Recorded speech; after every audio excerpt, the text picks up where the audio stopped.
거버넌스 분권연대 공동대표 장승희입니다.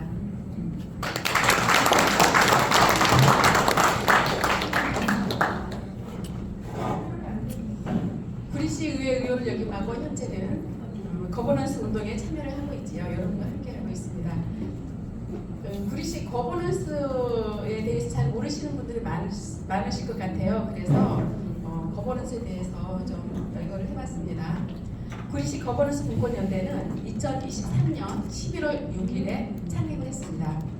정식 명칭은 거버넌스 센터 분권 자치 실천 구리연대입니다. 거버넌스 센터는 창립 후 20년 넘게 거버넌스의 확장과 자치 분권 확대를 위해 활동을 하고 있습니다. 거버넌스는 패러다임이고 참여, 즉 민주주의의 진화이며 더 나은 세상을 위한 운동입니다. 정치 행정 엘리트, 즉 선출직과 공무원 관료들이 정책을 주도하고 결정하여 추진하는 것을 경계하고 시민들이 각종 정책에 참여할 것을 지금 우리 사회는 요구하고 있습니다. 현재 선거로 선출된 정치 엘리트는 국민을 실질적으로 대표하지 못할 뿐만 아니라 국민의 총의를 대변하여 공익을 우선하여 정책을 결정해야 하는데, 그렇지 않은 많은 사례를 발견하면서 권력을 국민에게로 되돌리기 위해 거버넌스와 분권 자치 운동을 대한민국 구석구석에 확산하고자 합니다. 중앙에서 2023년 거버넌스 센터 분권 자치 실천연대가 출범했습니다. 안승남 전 구리시장님이 현재 공동대표를 맡고 일하고 있습니다. 안승남 시장님께 박수 한번 보내주시겠습니다.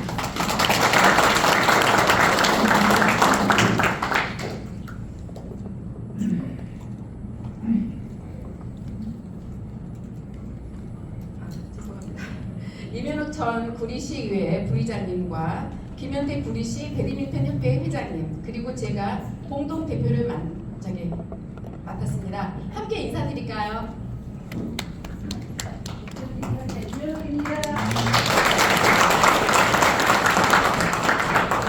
창립 초기 날에는 거버넌스 센터의 이형용 이사장님께서 거버넌스 운동에 대한 강연으로 첫 번째 포럼을 시작했습니다.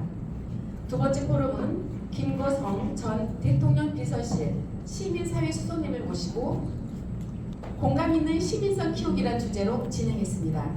세 번째 포럼은 주민 직접 민주주의 혁신 운동의 이론과 실천 방법론이란 주제로 허윤혜 선생님을 모셨습니다. 제4회 포럼은 구리시 정비 사업을 중심으로 효율적인 재건축 및 재개발 사업에 대해 고제품 부동산학 박사님을 초청해서 강의를 드렸습니다. 제5회 포럼은 학부모님들을 모시고 입시 전문가이신 전상현님으로부터 고교 학점제와 대학 입시에 대한 강의를 구리시 세부 자료를 중심으로 공부를 했습니다. 5회 포럼을 마치고 어떤 학부모님으로부터 구리시에서 입시에 대한 설명회 중 최고였다는 찬사도 받았습니다. 네, 거버넌스 구리시 지회의 초청 강사 수준이 어느 정도인지는 여러분 잘 아시겠죠? 네. 저희는 매월 첫째 주 수요일 저녁 이렇게 자리를 계속 마련할 것입니다. 앞으로도 계속 많은 참석을 부탁드립니다. 오늘은 제6회 구리 거버넌스 포럼의 강사로 백혜숙님을 모셨습니다. 백혜숙님은 현재 지속가능 국민밥상 포럼 대표, 성신여대 생활문화소비자학과 강사이며 전 서울시 농수산식품공사 전문위원으로 활동하셨고 더불어민주연합민주당 추천 국회의원 비례대표 23번으로 총선 출마도 하셨습니다. 제 기억으로는 후쿠시마 오염수 총괄대책위원회 부위원장, 더불어민주당 전국 농어민위원회 부위원장을 맡아 특히 양곡관리법 거부권 행사에 항의해 삭발 농성을 하면서 건설사 아파트는 사주고 우리 쌀은 못 사준다고 한다. 일본 멍게는 사주면서 우리 쌀은 못 사준다고 한다라면서 윤 대통령을 혼내주셨고, 밥 한 공기 다 먹기 운동을 제안한 조수진을 향해서는 밥 한 공기 공기 다 먹자고 하기 전에 우선 국회의원들부터 밥값 할 생각을 해라 라고 촛불 집회에서 발언을 하셨습니다. 네, 예, 뜨거운 박수 한번 부탁드리겠습니다. 오늘 포럼 주제는 내돈내산 채소 과일 왜 이렇게 비싸? 내돈내산이라는 내 돈 주고 내가 산 것이라는 뜻이죠. 원가가 얼마야? 직거래 해볼까? 이런 주제입니다. 다시 한번 여러분의 뜨거운 박수로 강사님 모시겠습니다.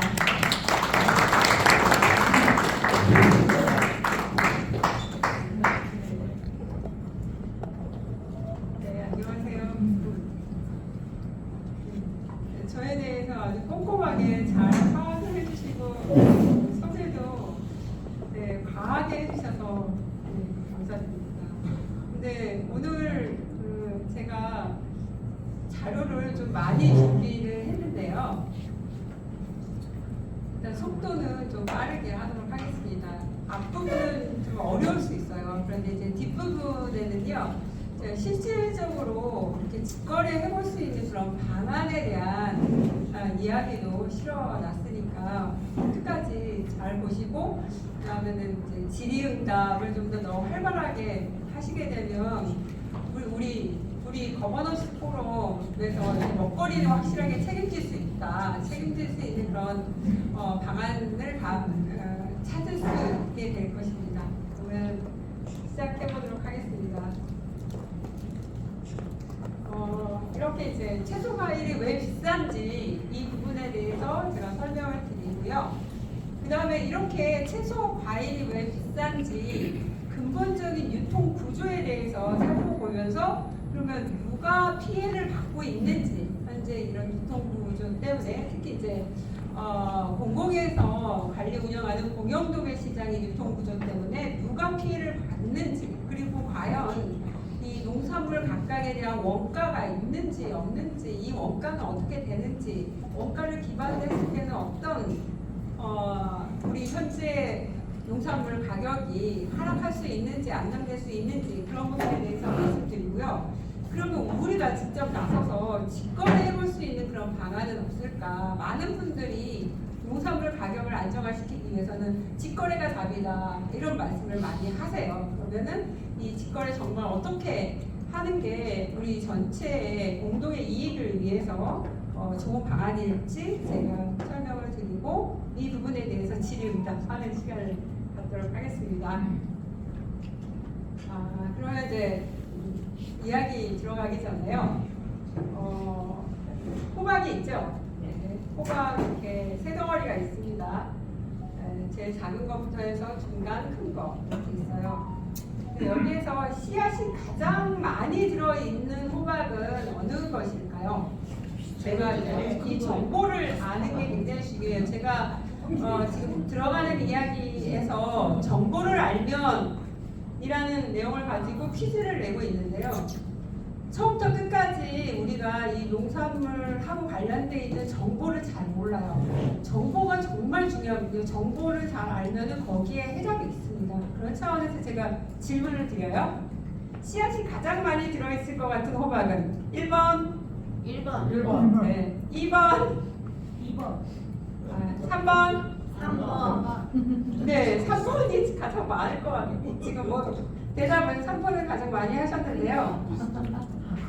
네, 네, 씨앗이라고 말씀드렸어요.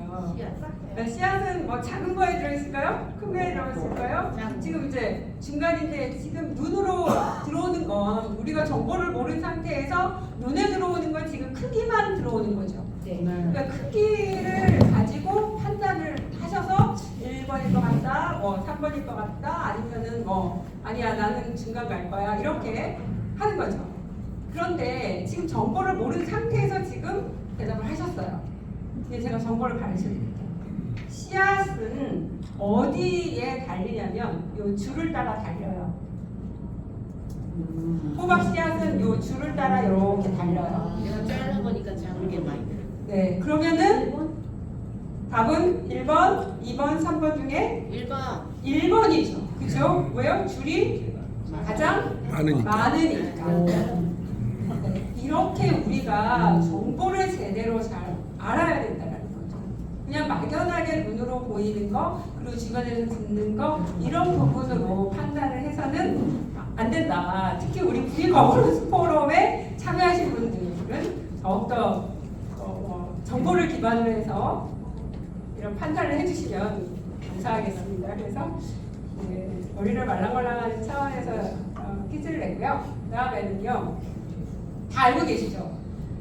기후위기, 지구온난화 때문에 현재 우리나라에서 생산되고 있는 대부분의 과일, 이런 채소들이 계속해서 북상을 하고 있다라고 알고 계실 거예요. 제가 이거 2012년도, 12년 전에, 11년 전이죠. 중앙일보에서 이게 나온 거예요. 이게 농촌진흥청에서 발표를 했고요.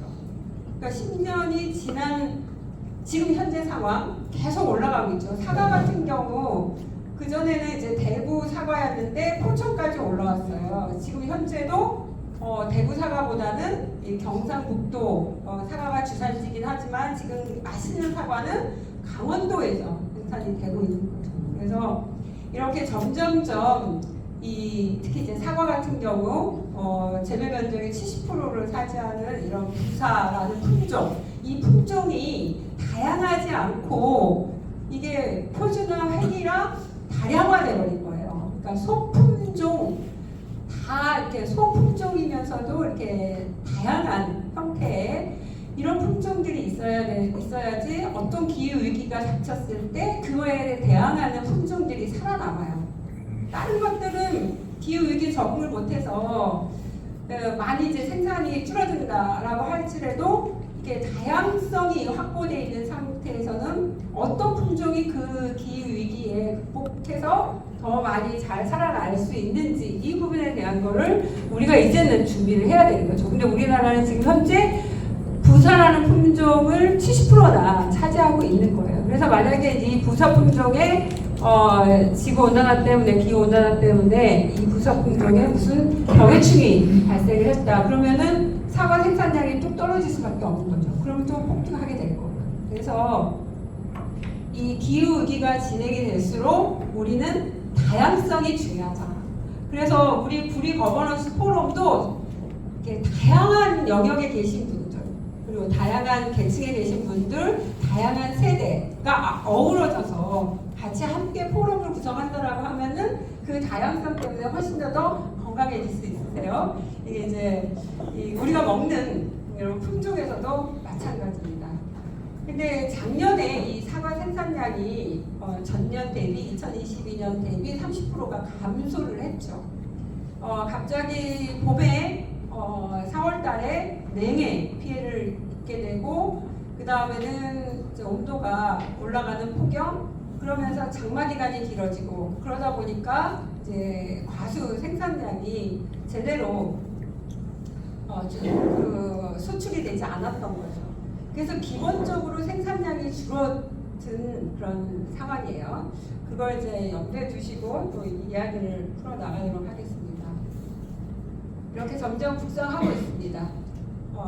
그런데 이제 우리 그 농업의 현실을 보면은 보통 이제 우리가 기사를 접하시게 되면은 뭐 갑자기 금배추니 지금 금배추죠. 금시금치, 청양고추, 금청양고추 계속 이제 농산물 앞에 이제 금값이라고 하는 그 수식어가 붙게 돼 있죠.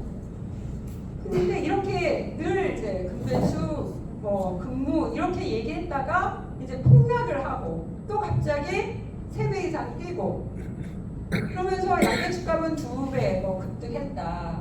그런데 또 한쪽에서는 어때요?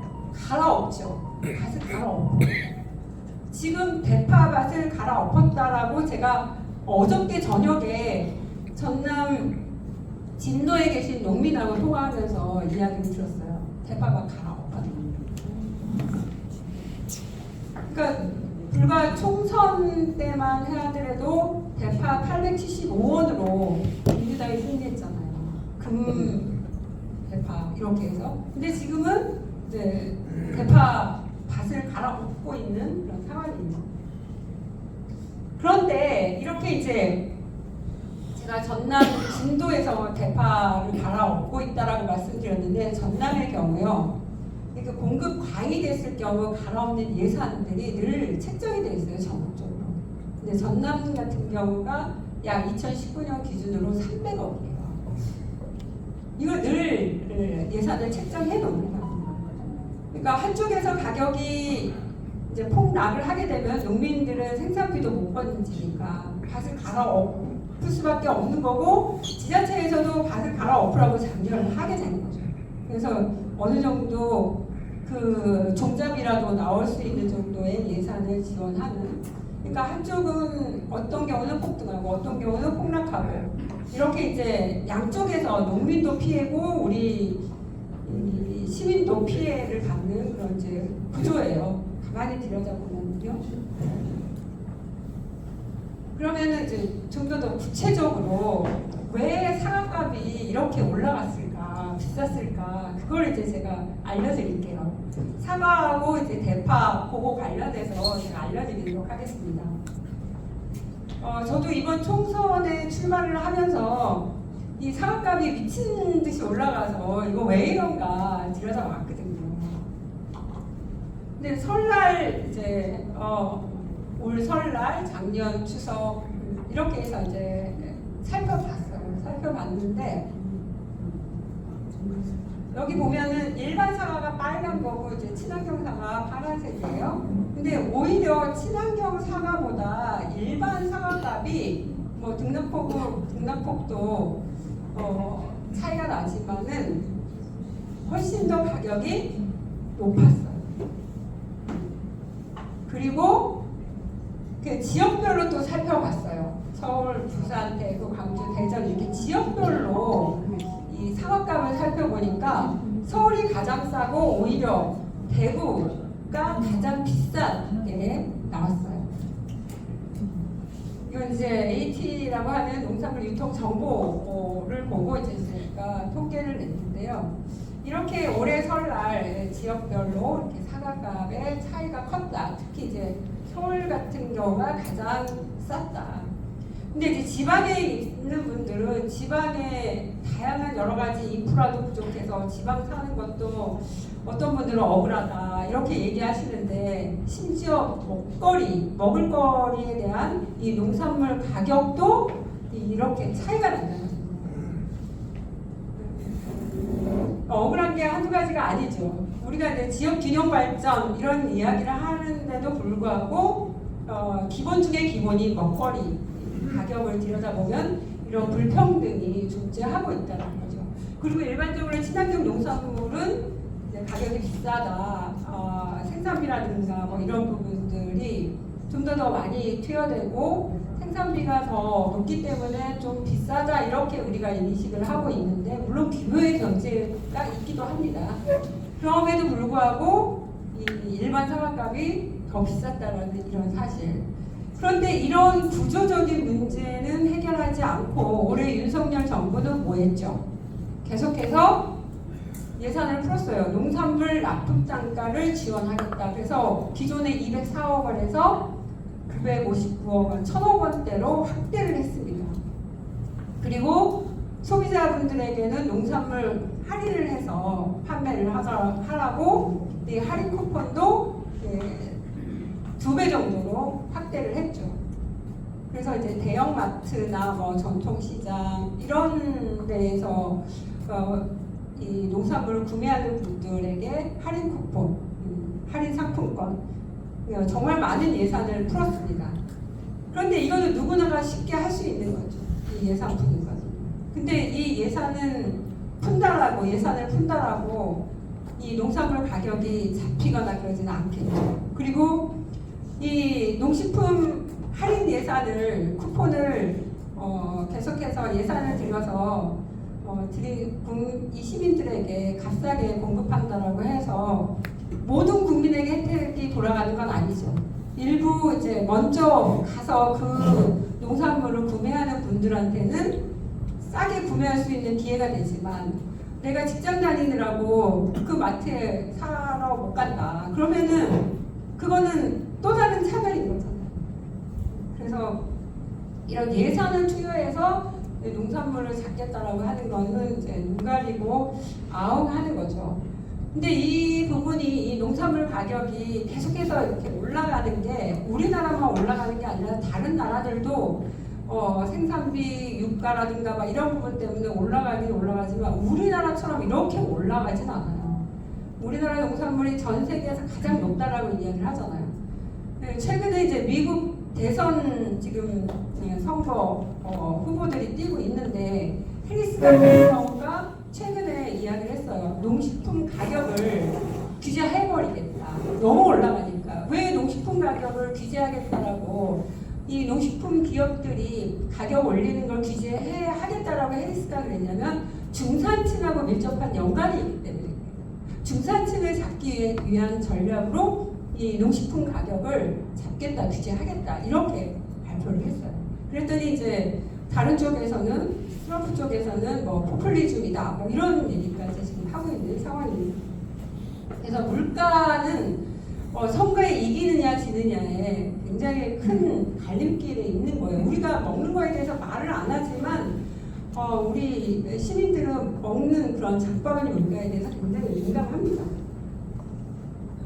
그러면은 왜 이렇게 사과값이 친환경 농산물 가격보다도 더 일반 사과가 비쌌냐 하면요, 보시면은 이게 우리나라의 이제 이 부분들이 도매시장이에요. 공영 도매시장이라고 하는 곳인데 주로 소비자들이 계신 곳 도시에 이렇게 다 자리를 잡고 있어요.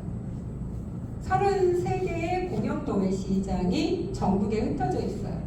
그런데 안동 도매시장이라는 곳이 있는데 이 안동은 경상북도 안동이죠. 그래서 경상도가 제가 이 과일, 특히 사과 주산지라고 말씀드렸잖아요. 그러니까 이 강원도, 경북 이런 데서 생산되는 사과들이 1차적으로 안동 도매시장에 모여요. 그러면 안동 도매시장에서 이제 생산자들이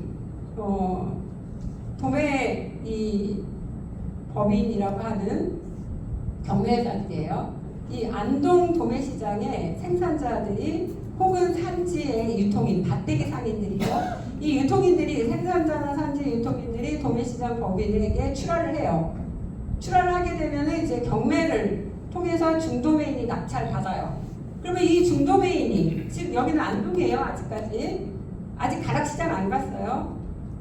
그러니까 안동 도매시장 근처에 있는 이 생산자나 산지 유통인, 밭대기 상인분들이 경매에 올려요. 출하를 한다라고 해요. 도매시장으로 출하를 해요. 그러면 안동 도매시장의 중도매인이 낙찰 받아요. 그러면 이 중도매인이 어떻게 해요? 뭐 안동 지역에 팔기도 하겠지만 어디로 보내냐면요, 가락시장으로 보내요. 가락시장으로. 이 중도매인들이 가락시장에 출하자로 등록을 해요. 중도매인들이 가락시장에 출하자로 등록을 해서 경매회사에 보내요. 그러면 이 경매회사들이 경매를 주관하면 이 중도매인들이 낙찰을 받고 소매상, 그 다음에 우리 소비자가 사게 되는 거죠. 그러니까 단계가 얼마나 복잡해요. 그렇죠? 그래서 대부분 사과 가격은 이 안동 도매시장에서 먼저 경매가 이루어지기 때문에 그 안동 도매시장에서 사과값은 형성이 된다. 일반적으로 이렇게 우리가 보고 있거든요. 그런데 이제 안동에서 사과값은 형성이 되지만 보통 이제 가락시장에서 경매가 끝난 그 가격이 이제 경매 가격으로 전국에 또 기준 가격이 되는 기준이 되는 그런 가격으로 자리를 잡고 있는 그런 상황이에요. 그래서 이렇게 이제 유통 구조의 문제도 있다. 그러니까 기후 위기에 따라서 생산량이 줄었기 때문에 생산량이 줄어들면 가격은 일반적으로 올라간다라고 우리가 알고 있잖아요. 그렇지만 올라도 너무 올라가도 너무 폭등하는 이런 구조가 이 유통 구조가 또 한 몫을 더 한다라는 거예요. 그래서 이러한 이제 단계가 굉장히 복잡한 그런 유통 구조에 대한 문제점을 얘기하고요. 또 하나는 근데 이거는 언론에 안 나와요. 이거는 그 제가 서울시 농산식품공사 전문위원으로 있을 때 2019년도부터 들여다보니까 갑자기 2019년도에는 대파 가격이 폭락했거든요. 근데 2020년도에 이제 갑자기 가격이 막 폭등하기 시작하는 거예요. 2021년 이제 초에요. 근데 왜 그러나 봤더니 2020년도에 겨울 대파 주산지가 진도, 신안 이쪽이에요. 그런데 거기는 이제 겨울에도 땅이 얼지 않으니까 이 대파를 심어서 이 가락시장으로 출하를 하는데 2020년도에 겨울에 한파가 이제 불어닥칠 거예요. 그러다 보니까 작황이 부진했어요. 그러니까 이런 부분을 알고 미리서부터 농산물 펀드라고 하는 이름도 돈방석이에요. 돈방석이라는 회사 이름을 돈방석으로 지었어요. 회사 이름이 돈방석인데 이런 이제 펀드를 보통 이제 산지 유통인 밭대기 상인분들 이렇게 이제 농산물 가지고 떼돈을 벌어보겠다라고 하는 그런 사람들이죠. 그런 사람들이 이제 돈을 모아가지고 이 신안, 진도 이 대파 주산지 면적의 한 20% 가까이를 샀다라고. 그러면서 이제 이 돈방석이라고 하는 이 회사가 가락시장에 이제 제가 있으니까 이 통계를 볼 수 있었던 거죠. 처음에는 이제 조금 283톤을 이렇게 출하를 해요. 각각 이게 가락시장에 있는 도매법인들 이름이에요. 서울청가, 동아청가, 한국청가, 대하청가는 가락시장에 있는 도매법인들이에요. 이렇게 조금씩 이렇게 출하를 해요. 그러다가 이제 2월에 늘려요. 3월에는 이제 더 많이 늘리게 되는 거죠. 그러면서 가락시장만 출하하는 게 아니라 광주에도 출하를 하고 이제 다른 도매시장에 전국 33개 도매시장이 있다라고 말씀드렸죠. 그런 곳으로 서서히 조금씩 이 가격을 봐가면서 이제 물량을 조절합니다. 그래서 이 사람들이 가락시장에 출하한 대파 금액이 85억 원입니다. 이 85억 원은 이 시기에 출하된 가락시장에서 이렇게 거래된 금액의 약 10% 정도. 어마어마하죠. 이렇게 그러면 이제 대파 가격이 올라가게 되면 농산물 가격이 올라가게 되면 보통 다 수입을 해오잖아요. 수입을 해서 가격을 낮추는 그런 역할을 국영무역 형식으로 해서 하는데 그때 2020년, 21년도에는 그 중국산 김치 논란 때문에 수입 대파가 우리 소비자로부터 외면을 받았던 그때예요. 그러다 보니까 이제 국산 대파 가격이 이제 계속 올라가는데, 근데 이번에 왜 2024년도 총선 때 그 대파 가격이 올라갔음에도 불구하고 왜 수입을 많이 해서 대파 가격을 낮출 수 없었나? 이거는 관세를 아예 무관세로 들어온다라고 했잖아요, 윤석열 정부가. 근데 이제는 이제 사각 가격이 계속 올라가고 농산물 가격이 계속 올라가고 하니까 이 중간 상인들, 수입상이라든가 중간 상인들이 이제는 알아요. 그냥 시장이 제대로 작동되지 않아요. 그거를 이제 무관세로 들어오게 되니까는 오히려 국산 대파보다도 더 비싸게, 약간 더 비싸겠죠. 더 비싸게 이제 경매로 낙찰받고 그 차액을 챙기는 그런 형태로 나타나고 있어요. 그리고 최근에 유탐사가 8월 26일 날 보도를 했는데요. 그 수입 대파를 이제 대파를 수입해서 가락시장으로 출하하는 이런 공영도매 시장으로 출하하거나 판매하는 수입업자가 있는데 그 수입업자가 뭐 윤석열 일가다 뭐 이런 얘기까지 있어요. 그래서 지금 이 시장이 농산물 시장이 제대로 작동하고 있는 그런 상황이 아니다라는 걸 말씀드립니다. 그래서 제가 처음에 정보를 제대로 잘 알아야 됩니다라고 말씀드렸죠.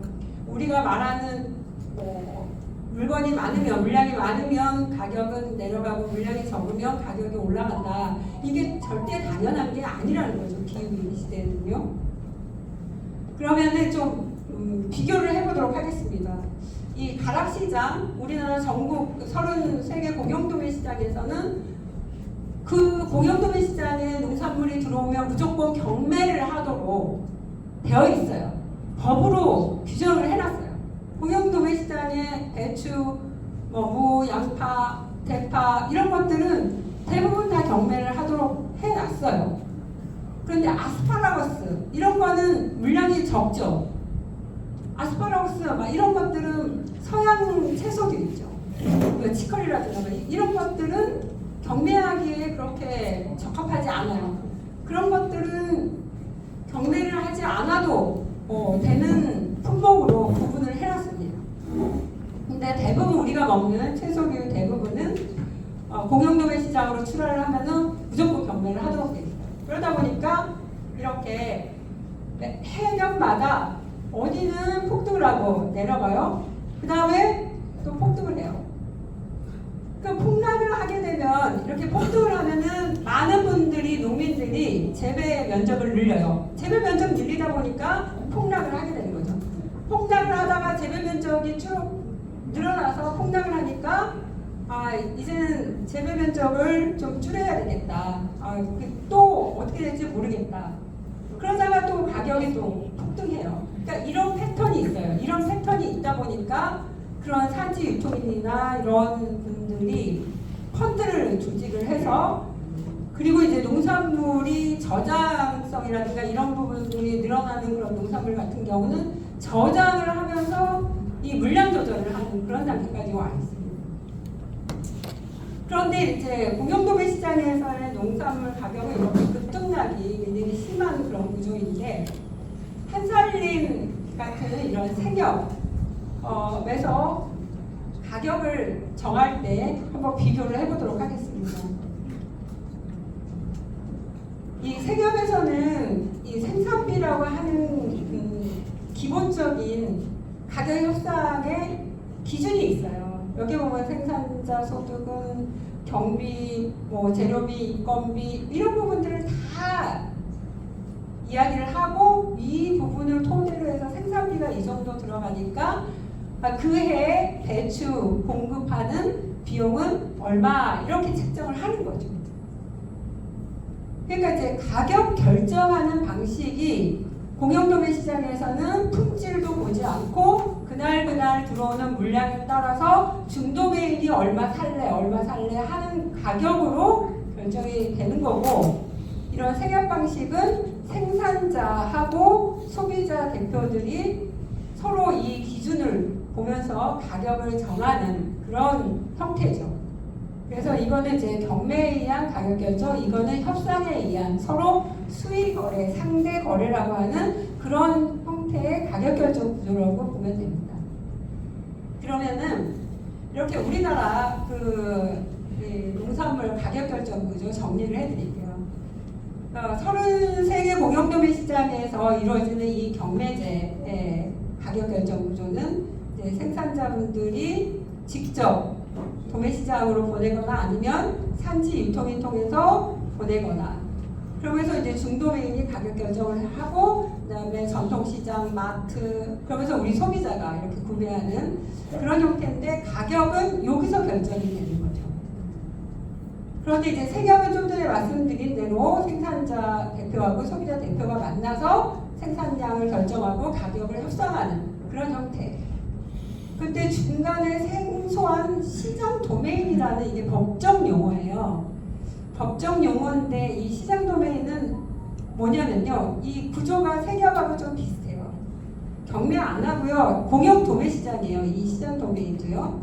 공영 도매 시장인데 생산자가 이 공영 도매 시장에 있는 시장 도메인, 이 도매법인 말고요. 시장 도메인이라고 하는 그 유통인인 거죠. 여기하고 이제 가격 협상하고 계약 재배하거나 이 시장 도메인이 생산자한테 직접 돈을 주고 사거나 이렇게 해서 바로 전통시장이나 마트 이런 데로 판매를 해서 우리 소비자에게 오는 그런 구조예요.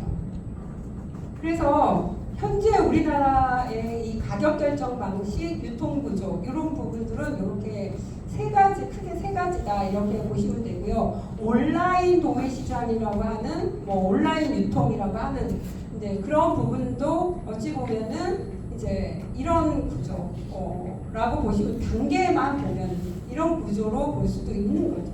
물론 온라인을 통해서는 생산자하고 소비자가 직거래하는 그런 시스템도 많이 있죠. 그래서 이렇게 이제 정리를 하고요.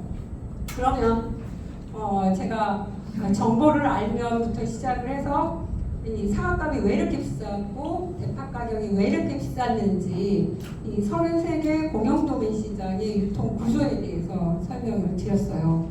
1차적으로는 기후 위기 때문에 생산량이 줄어들게 되니까는 가격은 올라갑니다. 그렇지만은 우리나라의 이 유통 구조가 바뀌지 않고 단계가 복잡하고 품질보다는 그날그날 물량에 따라서 가격이 결정되는 그런 이제 공영도매 시장의 유통 구조 때문에 가격을 더욱더 진폭을 늘린다 이렇게 이제 정리를 해드리고요. 그럼 누가 피해를 보는지 말씀드리도록 하겠습니다. 그 이제 가락시장에 제가 아까 말씀드렸죠. 서울청가, 중앙청가, 동아청가, 한수청가, 대하청가라는 이 5개 경매 회사 이름은 도매법인이에요. 도매시장법인이 이게 이제 법적 용어예요. 도매시장법인 줄여서 도매법인 이렇게 이야기를 하는데요. 이름은 다 청과예요. 그래서 저도 여기 전문위원으로 들어가기 전에는 일반 소비자였어요. 그냥 주부였어요. 그래서 그런가 보다 그랬는데 여기 들어가서 보니까 이거는 말도 안 되는 거예요. 그리고 다른 나라는 어떤가? 다른 나라도 우리나라처럼 똑같겠지. 공영이니까 공공에서 운영하니까 우리 국민의 건강하고 안전한 먹거리를 안정적으로 안전하게 공급하는 곳이니까 당연히 그랬겠거니라고 생각을 했는데 들어가서 보니까 우리나라만 경매 비율이 90%가 되고요. 다른 나라들은 경매를 이거 잘 들으셔야 돼요. 경매가 나쁘다는 게 아니라요. 소비지에서 시민들이 살고 있는 대규모 소비지에서 경매를 하는 나라는 오로지 우리나라예요. 경매는 어디에서 하는 거냐면요. 생산자분들이 내가 생산한 품질이 더 좋아 이러면서 생산자들끼리 경매를 해요. 그게 맞는 거예요. 그러면은 생산자분들끼리 생산지에서 경매를 하게 되면은 품질을 높이기 위해서 굉장히 경쟁을 하고 열심히 그 생산비를 줄이기 위해서 노력을 하는 거죠. 그런데 우리나라처럼 소비지에서 경매를 하다 보니까 농민들은 내가 그걸 얼마 받을지 모르고 그냥 올려 보내는 거예요. 얼마 받을지도 모르고 그냥 올려 보냈는데 중도매인들이 얼마라고 낙찰을 딱 해요. 경매에서 가격이 나와요.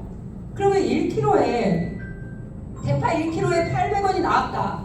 그러면 이건 생산비에도 못 미치는 거예요. 1kg에 800원 나왔는데 그럼 어떻게 해요? 인건비도 못 건지고 그 운송비도 못 건지는데 근데 가격이 그렇게 나왔어요. 그럼 어떻게 해요? 그냥 도로 가져오면 내가 또 그 운송비 내야 되잖아요. 그러니까 울며 겨자 먹기로 농민들은 그냥 처리해 주세요. 이렇게 됩니다. 그래서 이런 구조는 정말 바뀌어야 된다. 그러면은 볼게요. 이 청과회사들의 대주주라고 하는 사람 그런 이제 지배 주주를 보면요. 제조 고려제강, 태평양개발, 신라교육, 더코리아홀딩스라고 하는 사모펀드 알고 계시죠? 호반건설, 호반프로퍼티. 호반건설을 이제 아버지가 운영하고 호반프로퍼티는 자녀분이 운영하는 회사예요. 그래서 이런 데들이 이런 청과 도매 시장 법인을 이제 운영을 하고 있는데요. 이 사람들의 이 벌어들이는 돈을 매출액을 보면은요, 그냥 가만히 앉아서 경매만 주관해서 벌어들이는 돈이 300억이 넘어요. 그냥 앉아서. 그 공영도매 시장 누구 거예요? 공공 영역이잖아요.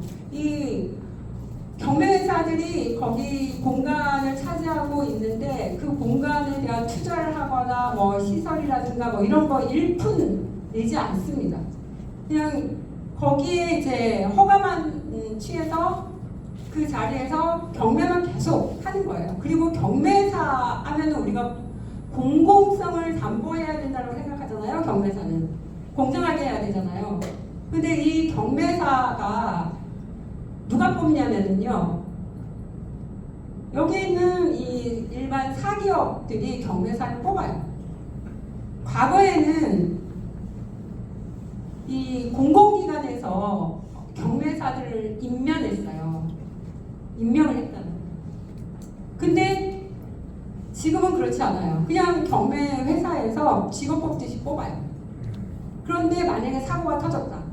그러면 이 경매사는 형사처벌이에요. 형법에 제촉이 돼요. 굉장히 중요한 역할을 하는 사람이에요. 공정하게 경매를 해야 되는데 일반 사기업의 직원으로 전락을 해버렸죠. 그것도 다 이 막강한 자본력을 가지고 이 도매법인들이 계속해서 법을 바꿉니다. 자기네 쪽으로 유리한 쪽으로 계속해서 바꿔요. 그리고 이 회사들은 아마 JTBC에서도 방송이 될 거예요. 오늘 방송이 될지 내일 아침에 방송이 될지 모르겠는데 저도 인터뷰를 했는데 이런 회사들이 역대급의 매출을 또 계속 올리고 있거든요. 공영도매 시장에 이렇게 거래되는 물량이 해마다 줄어들고 있어요. 그런데 가격은 계속 올라가요. 경매 가격은. 경매 가격이 올라간다라고 하는 건 뭐냐면요, 수수료가 그 경매 가격에서 7% 수수료를 떼고 나머지를 출하자한테 줘요. 그러면 수수료 7%를 따박따박 그리고 많이 챙기려면 어떻게 해요? 경매 가격이 올라가야 됩니다. 그러니까 그렇게 우롱하는 메커니즘이 있다라는 거예요. 그래서 대하청가 같은 경우는요, 자본금이 50억짜리였어요. 근데 2019년도에 호반건설이요 564억에 인수했어요. 50억짜리를 564억에 인수했어요. 왜요? 가만히 앉아서도 현금 바로바로 1년간 300억 이상을 매주 올릴 수 있으니까요. 그래서 이 사람들 현금 배당이 어마어마해요. 돈 있는 분들은 이 내용을 몰라서 이렇게 인수를 못 하는데, 돈 있으면 그냥 아예 사는 데서 나요. 현 구조라고 하는 거죠. 어마어마한 그런 매출을 올리고 있습니다. 그런데 이런 상황에서 보시면 이것도 진짜 기가 막힐 거예요. 이 땡땡이라고 하는 출하자가 A법인, 그러니까 A청과 B청과에 똑같은 오이 18kg를 냈어요. 그랬는데 A청과에서는 7만원, 다른 청과에서는 26,000원. 똑같은 농산물 이렇게 차이가 나요. 이게 말이 돼요? 정말 어디는 양땡땡 이분은요 정말 열무 8kg 했는데 7.8배 차이가 날 정도로 이렇게 어떻게 1,500원을 줘? 그냥 후려쳐버리는 거죠. 흔한 말. 공정하지 않는 경우가 많이 있다라는 거예요. 처음 출하하거나 막 이런. 그래서 이렇게 농민이 피해를 받고 있고요. 그러면 우리 소비자 같은 경우는 어떻게 되냐면요. 제가 아까 말씀을 드렸죠. 그 단계가 이렇게 굉장히 복잡한 경매 같은 경우 폐기물 발생량을 한번 살펴봤어요. 단계가 여러 단계였었잖아요. 그때 이제 단계가 여러 단계라고 하면은 신선도가 떨어지는 거예요. 감모율이라고 하는 이 신선도가 떨어지니까 폐기물 발생량은 더 많아지고 신선도가 떨어지니까는 가격은 더 하락할 수밖에 없고, 우리 소비자는 신선도가 떨어진 걸 살 확률이 더 높아지는 거죠. 그런데 구리 시장이나 이런 강서 시장에 이 시장 도메인이 있는데 여기에 이제 폐기물 발생률은 경매보다는 단계가 한 단계 더 줄어져 있는 상황이에요. 그러다 보니까 폐기물 발생률이 이거 대비 좀 작아요.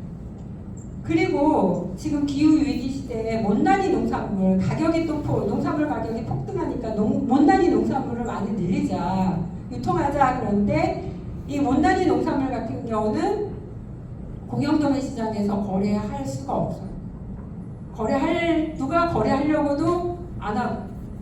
그런데 이 못난이 농산물 같은 경우는 2018년도 농림축산식품부에서 파악한 자료예요.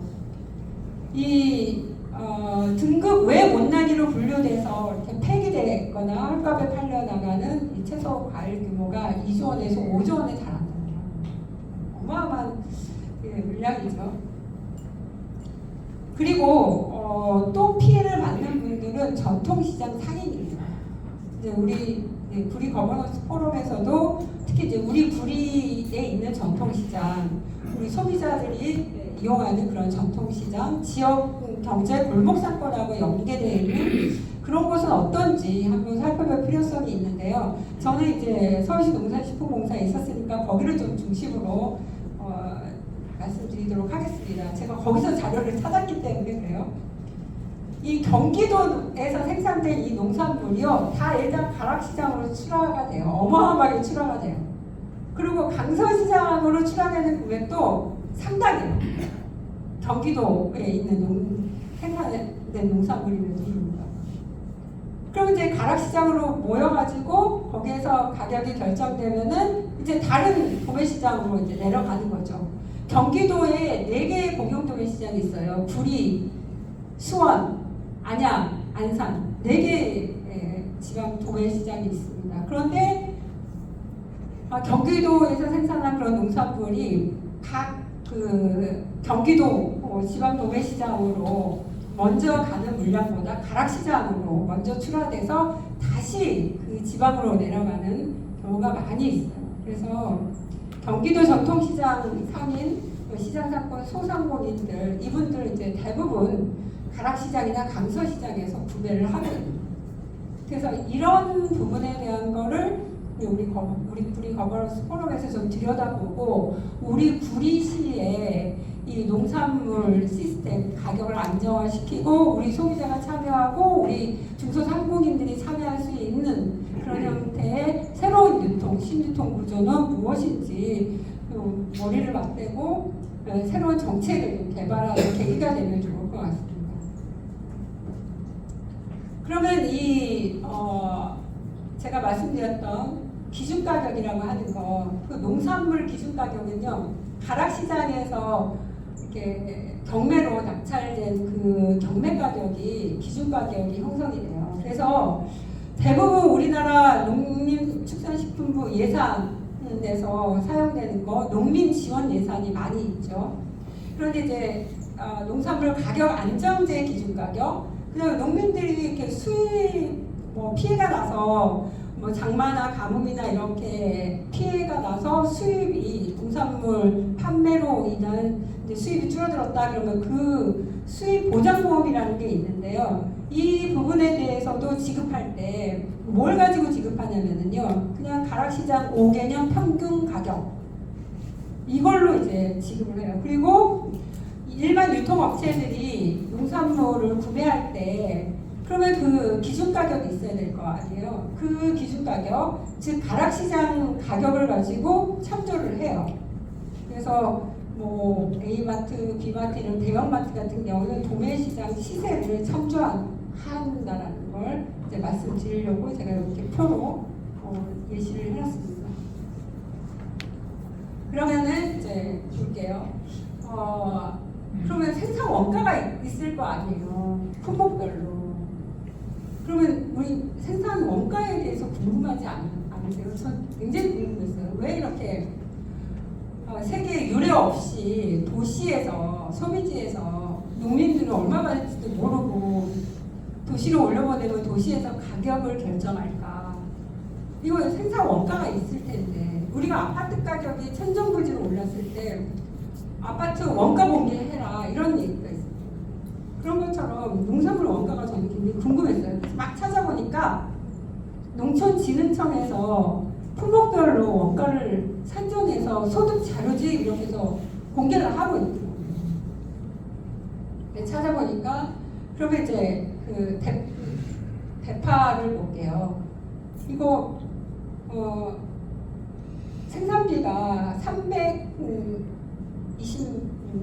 2,396원인데 수량이 3,803톤이에요. 그러면 아니 킬로그램이에요. 그러면 이거 나누면은 한 858원 정도 돼요. 1kg에 원가가요. 그러면은 이걸 이제 운송비, 포장비 뭐 하게 되면은 농민들이 경매 가격이 노지대파 1kg에 뭐 900원 받으면은 손해예요. 그거 완전히 손해잖아요. 그러니까 이런 좀 이 생산 원가를 기준으로 해서 경매를 해라 이렇게 할 수는 없죠. 그렇게 기준을 할 수는 없어요. 그렇지만 우리 소비자가 생산 원가라도 알면 이 부분을 알게 되면은 우리 소비자도 왜 이렇게 한 1kg에 1,500원이면 생산 원가다. 포장비, 운송비 막 이렇게 해서 그러면 내가 구매할 때 한 1kg에 2,500원 뭐 좋다. 많이 줘봤자 1kg에 3,000원?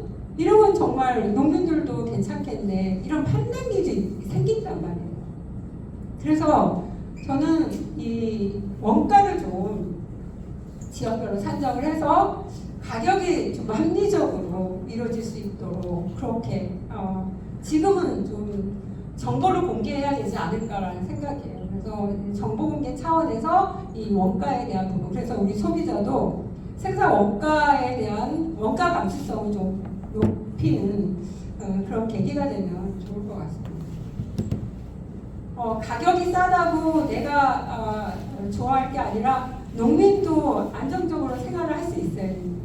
그게 공정하고 합리적인 겁니다. 그러면 이제 직거래 해볼까? 보도록 하겠습니다.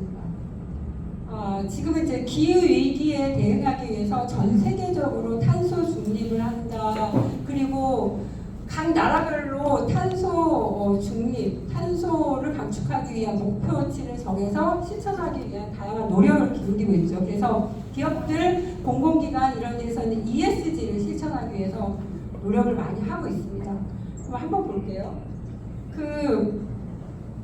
탄소 중립, 지구 온난화를 조금 더 늦추고 기후 위기에 대응하기 위해서는 이 식품 시스템을 바꿔야 된다. 특히 도시에서 다량으로 소비되는 도시에서의 이 식량을 순환경제 시스템으로 바꿔야 된다라고 유럽에서는 다 지금 이렇게 바뀌고 있어요. 그래서 도시로 이제 식량이 유입이 됐다. 근데 되도록이면 순환적으로 지역에서 생산한 이런 식량을 가까운 도시로 이제 유입이 될 수 있도록, 그러니까 짧은 거리를 이야기하는 거죠. 그렇게 하고 이 도시로 유입된 식량이 되도록이면 짧고 신선한 상태로, 그 다음에 저소득층이든 중간 계층이든 고소득층이건 이게 돈이 없어서 먹거리에 적지 못하는 그런 일이 없도록 이 먹거리에 대한 그런 접근성을 이제 강화시킬 수 있는 그런 형태로 이 시스템이 바뀌어가고 있고, 식량을 되도록이면 식량을 덜 버리는 형태로 최대한 활용하고 남는 그런 식량이 있으면은 바이오 에너지화해서 다시 도시에서 에너지가 순환하는 그런 구조로 바뀌어가고 있습니다. 그래서 이걸 식량의 순환 경제라고 이야기를 합니다. 그래서 지금 기후 위기 시대에 대응되는 이 순환 경제에 이 식량이 차지하고 있는 게 상당하다. 그래서 식량부터 먹거리부터 기본부터 우리가 새롭게 이렇게 설계할 필요성이 있다라는 말씀을 드리고요. 최근에 한국은행 총재가 계속해서 목소리가 높아지고 있어요. 과거에 한국은행 총재가 뭐를 발표했다 이런 거에 대한 언론에서 주목도가 그렇게 높지 않았는데 계속해서 이 한국은행 총재 이야기를 언론에서 많이 다루고 있어요. 그만큼 정부가 제대로 돌아가고 있지 않다라는 그런 증거인데요. 최근에 이제 6월달에 한국은행에서 발표한 이슈 노트예요. 보면은 이제 우리나라 그 OECD 국가 농업 생산성 지표를 보게 되면요, 한국하고 일본 이렇게 보면 비슷해요. 영세농가 비중이 높아요. 그런데 이제 경지 면적당 생산량이죠. 면적당 생산량도 한국이 굉장히 높아요. 우리 농민들이 이 생산량을 늘리기 위해서 얼마나 노력하는지 알고 있는 거죠. 그래요. 있어요. 그런데 이제 가격은 한국이 또 가장 또 높죠. 그러니까 열심히 농민들이 이 생산성을 높이기 위해서 열심히 진짜 농사를 지어요. 그런데 가격은 또 제일 높아요. 이런 부분들에 대해서 따져보고 그 다음에 제가 말씀드렸던 이 우리나라 유통구조, 이 거시적인 유통구조, 즉 주류가 바뀌지 않으면 우리가 아무리 개별적으로 내가 탄소 감축을 위해서 뭔가 노력을 해야지, 내가 먹을 걸 남기지 않기 위해서 노력해야지, 내가 좀 더 값싸게 농산물을 구입할 수 있는 정보를 내가 어떻게 획득하면 되지, 이렇게 찾아다닐 게 아니에요. 전체 주류가 바뀌어야지 내가 생활하는 그것도 바뀔 수 있다는 거예요. 그럼 볼게요. 제가 직거래 해볼까라고 했는데요. 지금 이제 이 2018년 자료예요. 생산자하고 소비자하고 직거래하는 시스템은 별로 안 돼요. 근데 이 부분을 늘린다라고, 직거래한다라고 이 부분을 많이 늘릴래야 늘릴 수가 없어요. 왜 그러냐면은요, 이게 물류라는 거래는 온라인상에서 얼마든지 일어날 수 있잖아요. 그런데 효율적인 거는, 예를 들어서 소비자 100명이 생산자한테 주문을 했어요. 그러면은 이 생산자가 그래 직거래 좋아 그래서 100명한테 다 보내야 되잖아요. 근데 물론 이거를 이제 이 우체국 택배나 뭐 다른 택배를 이용하면은 이 물류 거점이 별도로 있죠. 이 도시 소비지에 있는 고용도매 시장 말고 다른 물류 거점을 통해서 여기에 집화가 돼서 뿌려지겠죠. 그런데 그렇게 하기에는 한계가 있다라는 거예요. 여기를 활용해야 돼요. 소비지에 있는 거대한 가락시장 같은 경우는 16만 평이나 되는 거대한 면적이에요. 그래서 그냥 개별적으로 그냥 직거래 시스템이 아니라 같이 이렇게 모여서도 할 수 있는 그런 부분, 그리고 물류 공간이 좀 마련이 여기에 된다라고 하면은 우리나라 생협 인구가 150만이에요. 근데 만약에 이 도매시장에 생협 물류를 이렇게 좀 분산할 수 있는 물류 공간을, 생협 물류 공간을 조금이라도 마련해주면, 즉 전통시장의 물류 공간을 조금이라도 마련해주면은 이게 바로 와서 바로 이렇게 퍼질 수가 있어요. 그래서 생협 인구 늘려야 되겠다. 우리나라 현재 150만은 350만까지도 늘릴 수 있어요. 사실은. 그러면 생협 인구가 늘어나게 되면 친환경 농업 활성화될 수 있잖아요. 친환경 농업 활성화되면은 우리 농업 분야에서 탄소 배출이라든가 이런 부분을 더 줄여 나갈 수 있는 거거든요. 일반 농산물을 친환경으로 다 대체할 수는 없는 거죠. 그렇지만은 지금 현재보다는 친환경 농업을 활성화시키고 그리고 이 직거래를 좀 더 늘릴 수 있는 그런 방안이 이 주류에서 우리가 새롭게 찾아야 된다는 걸 말씀드립니다. 어떤 분들은 제가 이런 말씀 드리면은 그거는 안 돼. 그리고 네, 너무 환상적이야. 이렇게 실현 가능성이 없어. 이렇게 얘기하는데 이제 제가 말씀드릴게요. 왜 실현 가능성이 있는지 말씀드릴게요. 지금 현재 이런 생산지 산지 유통센터라고 하는 APC, 줄여서 APC라고 하는데, 이런 산지 유통센터들이 이제 스마트화 되어 가고 있어요. 그러니까 각 그 지역별로 생산된 농산물들이 그 산지 유통센터라고 하는 뭐 농협이 운영하는 일반 업체에서 운영하는, 대부분 이제 농협에서 운영하는데 이런 데로 다 이제 모여요. 그러면 이제 그 거대 광역 거점 스마트 이런 유통센터가 만들어지고, 그러면서 이제 가게 되는 거예요. 다른 쪽으로. 근데 스마트화가 되니까 모든 정보가 다, 지금 여기 얼마나 물건이 있는지, 그리고 여기서 형성된 가격은 얼마인지, 얼마에 팔아야 되는지, 지금 물류가 어떻게 흐르고 있는지, 이런 부분들이 다 파악이 될 수 있다는 거죠. 그러니까 생산지에서 이렇게 정보화가 이루어지고 있으니까 이제 도시에 있는 도매시장이라든가 온라인 대량 수요처 이런 부분도 빠르게 정보화가 이루어질 수 있다는 거예요. 이렇게 이제 정보화가 이루어지고 있는데, 그러면 다시 도시에 있는 소비지 거대 공영 도매시장 어떻게 바뀌어야 되냐. 지금 제가 말씀드렸던 거 경매회사 중도메인이 경매 응찰을 해서 낙찰받아서 전통시장, 마트 이렇게 또 소비자한테 판매가 되는 단계가 이렇게 있잖아요. 이 단계가 이 두 단계를 그냥 한 단계로 줄일 수 있는 이제 그런 형태. 그래서 이 한 단계를 줄여서 이 도매법인들이 경매회사들이 직접 생산자하고 거래해서 바로 이렇게 할 수 있도록 중도매인들도 경매하지 않고 이 중도매인들이 그냥 경매하지 않고 그냥 바로 뿌리는 거죠. 굉장히 효율적인 그런 형태로 나아갈 수 있고 다른 세계 여러 나라들은 다 도시에서 경매 안 하고 그 비율도 10% 미만이에요. 경매한다 하더라도. 그래서 이렇게 좀 유통 효율화를 할 수 있는 그런 단계로 나갈 수 있는데 그러려면은 우리가 이걸 알아야 되는 거죠. 그리고 특히 이렇게 이제 그 벽이 높았던 도매 시장의 벽을 허물기 위해서는요, 우리 소비자들이 정보를 알아야 되고 그 다음에는 우리 사회적 경제를 지향하는 그런 분들이 여기 공영도매 시장에 진출할 수 있도록 그 법안이라든가 그리고 규제라든가 이런 부분들을 바꿀 수 있도록 이제 지역에 계신 이런 의원님들이 이 부분에 대해서 알고 많이 노력을 해주셔야 되는 거죠. 그리고 이제 이 또 하나는 대부분 다 이게 사기업이라고 말했잖아요. 아까 첨가 회사들 대부분 다 사기업이고 지배주주가 대기업이라고 말씀드렸죠. 서울청가, 동아청가, 중앙청가, 한국청가, 대한청가 이렇게요.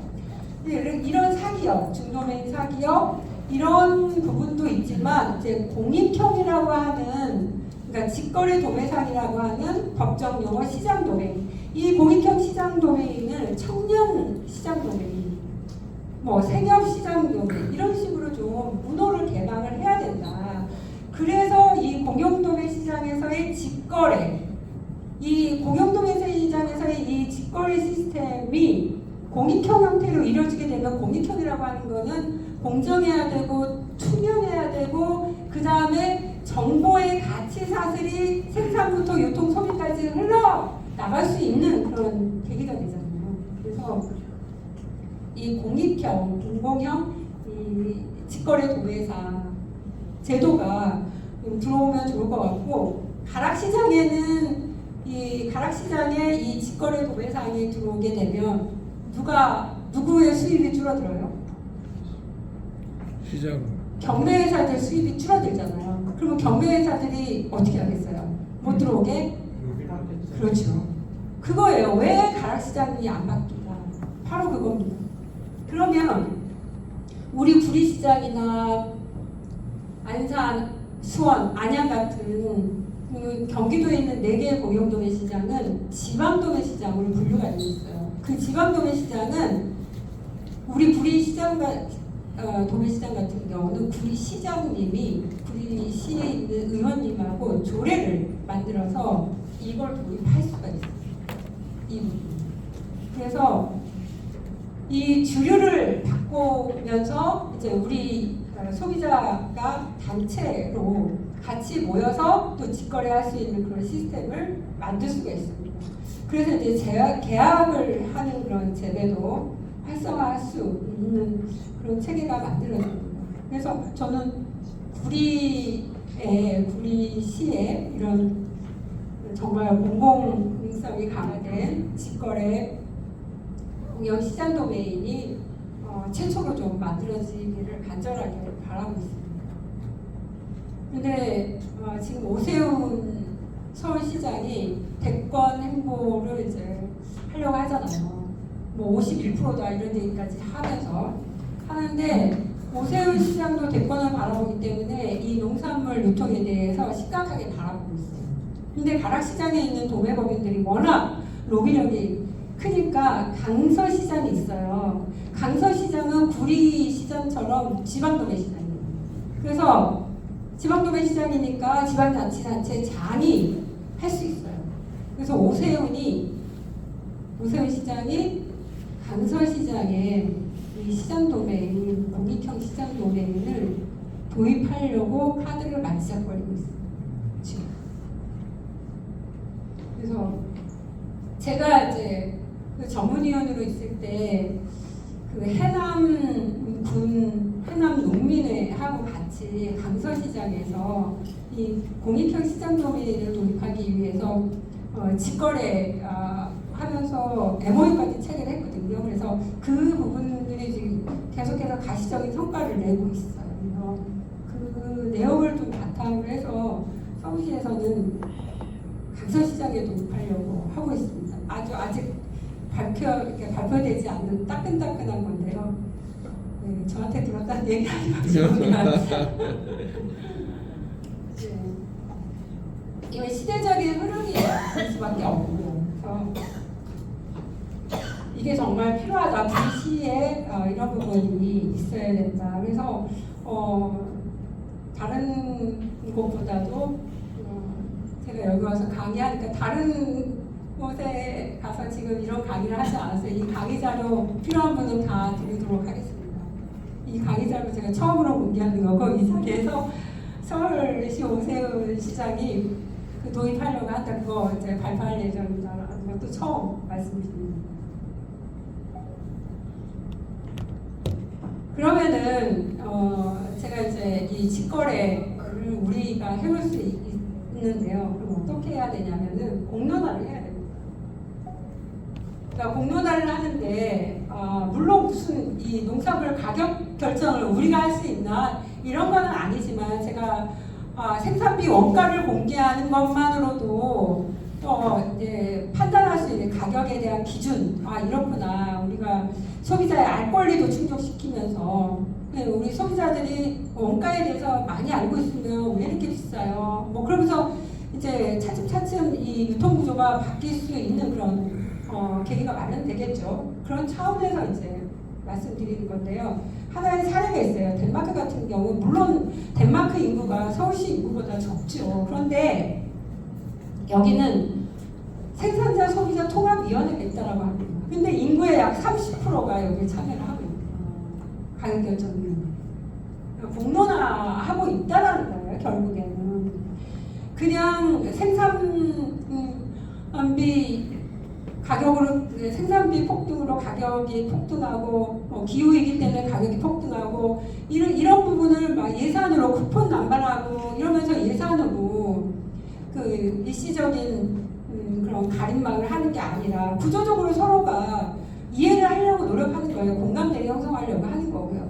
그래서 기후위기 때문에 생산비는 치솟았고 경기가 불황이 되니까는, 그러면서 또 인건비는 오르니까 가격이 이렇게 폭등했다. 그런 내용에 대해서 우리 소비자는 이해하는 거잖아요. 그런데 우리 소비자가 감당할 수 없는 만큼의 가격이다 그러면은 정부에서 뭐 하느냐. 생산비 지원해서 가격을 낮춰라. 우리가 이렇게 할 수 있는 거잖아요. 그래서 이렇게 이제 생산자 소비자 통합위원회 같은 이런 덴마크의 사례라든가 이런 부분들을 이제는 이제 사회적 합의 기구를 출범할 때가 됐다라는 이제 이야기를 드립니다.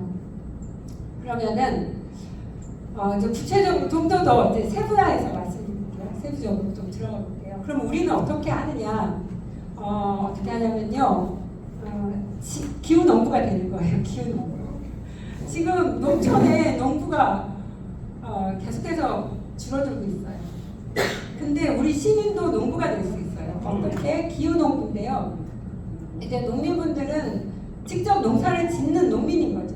근데 우리 도시에 있는 기후 농부는 환경도 바꾸고 탄소를 손으로 줄이는 시민. 그래서 제가 기후 농부라고 명명을 했는데요. 이 기후 농부도 제가 만든 용어예요.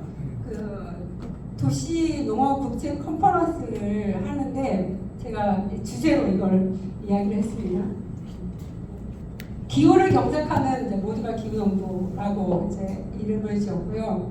탄소 중립에 기여하고 생물 다양성 증진에 앞장서고 지속 가능한 농식품 체계를 위해서 노력하는 모든 분들을 기후농부라고 제가 정의를 내렸습니다. 그래서 이제 지속 가능한 농식품 체계, 지금 현재 공영도매 시장의 문제점, 좀 더 지금 현재보다는 효율적인 유통 시스템, 가격을 좀 더 안정시킬 수 있는 시스템, 우리가 참여해서 이런 가격 결정이라든가 생산 원가에 관한 그런 정보를 공개한다던가 이런 활동들을 하는 모든 그런 분들이 이제 기후농부라고 할 수 있고, 결국에는 지속 가능한 농식품 체계를 위한 활동이기도 하는 거죠. 그래서 도시에서 이렇게 도시농업을 하시는 분들이 기후농부에 참여하고 있다라고 볼 수 있는 거죠. 그래서 어떻게 하느냐, 이 기후농부들이 농부하고 도시에 있는 기후농부들이 이제 함께 기후농부가 되는데 뭐 어떻게 할 수 있느냐, 이렇게 이제 직거래라든가 막 이런 부분을 하게 되면요, 이것도 좀 염두에 두시면 좋아요. 이거 이제 가락시장에서 지금 시범 사업을 하고 있는데요. 경기도 이제 포천에서 얼갈이 배추 가락시장으로 출하하는데요. 지금 계속 이렇게 종이 상자에 출하를 해요. 근데 이렇게 시범적으로 컨테이너 박스를 만들어서, 이건 플라스틱인 거죠. 계속해서 재사용할 수 있는 도매시장, 중도매, 소매, 그래서 다시 또 이렇게 회수를 해서 유통할 수 있는 그런 책이에요. 그래서 그러니까 유통 단계를 줄이고 유통을 효율화하지만은 기후 위기 시대에 맞는 그런 유통 구조, 지속 가능한 식품 체계에서는 이 사회적 용기, 사회적 대화도 필요하고 사회적 용기도 필요하다라는 이야기를 좀 드리고요. 그 다음에 이제 기후농부가 돼서 우리 공영도매 시장에서 절대 유통될 수 없는 그런 것들 있잖아요. 토종 농산물이라든가 막 이런 부분들요. 이런 부분에 대한 가치를 가지고 있는 분들도 좀 직거래를 할 수 있는 그런 체계. 물론 이제 공영도매 시장에서 무슨 토종이냐, 못난이 농산물도 안 되고 다른 이제 특별한 지역 특산물에 가깝다고 할 수 있는 특별한 그런 농산물 유통도 안 되는데 뭔 이런 걸 하느냐, 할 수 있어요. 결단을 내리면 할 수 있죠. 외국 같은 경우는 공영도매 시장에서 농민 장터를 열어요. 소비자분들에게 서비스를 하는 거죠.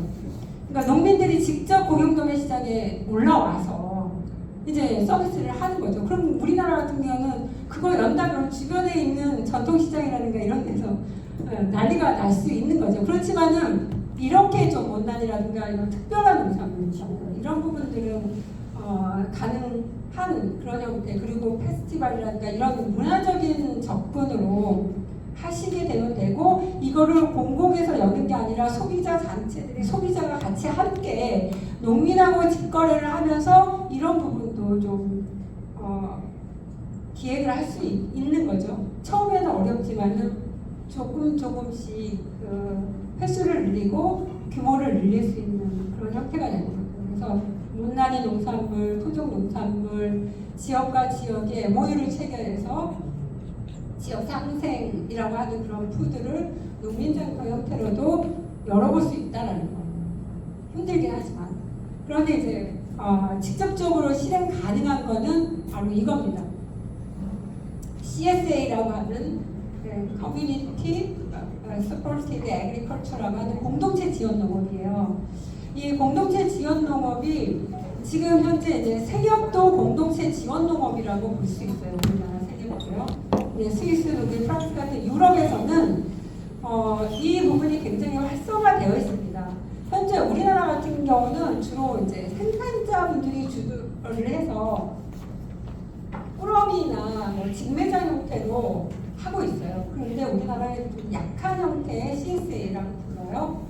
근데 유럽이나 이런 미국 같은 경우는 소비자가 굉장히 강하게 참여를 하고 있어요. 그래서 어떻게 하느냐면요, 소비자 단체들이 조직을 해요. 프랑스에는 밭대기 업무가 있습니다. 밭대기 업무. 그러니까 우리 아이들의 먹거리를, 건강하고 안전한 먹거리를 이 농민들에게 직접 생산해달라고 의뢰를 하는 거예요. 그래서 밭대기 엄마들 이렇게 또 부르거든요. 소비자가 직접 농사에 참여해서 일단은 계약을 해요. 생산비를 기준으로 해서 이 농민이 살아갈 수 있는 그런 어느 정도의 생활비를 지원할 수 있는 그런 가격이 되겠죠.